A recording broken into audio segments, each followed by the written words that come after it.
খুন দেখাচ্ছ খুন, আমি খুন দেখিয়ে দেবো, একটা দেখিয়ে দেয় খুন। জি, আবু বকর রাসূল কর্তৃক ঘোষিত জান্নাতি, তার বাপ আবু কুহাফা কাফের, খুন দেখাচ্ছে খুন। ওমর রাসূলের ঘোষিত জান্নাতি, তার বাপ খাত্তাব কাফের।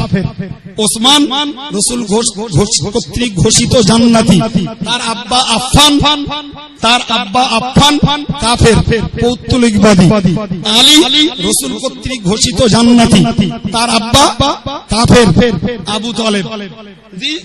ভাই সালমান ফারসি, তার আব্বা অগ্নি উপাসক, অগ্নি পূজারী। হযরত আব্দুল্লাহ ইবনে সালাম, তার আব্বা ইহুদি। আরে ভাই, যত সাহাবী, জি, সমস্ত সাহাবীরা কাফেরের রক্তে, ইহুদির রক্তে, খ্রিস্টানের রক্তে, মুনাফিকের রক্তে, মুশরিকের রক্তে, সারা কাফেররা তৈরি, সারা সাহাবীরা তৈরি। মাথায় ঢুকেছে ছেলেরা? এই কি বলেছি বোঝা গেছে কি? নবী সাহাবীরা কাদের রক্তে তৈরি? কেউ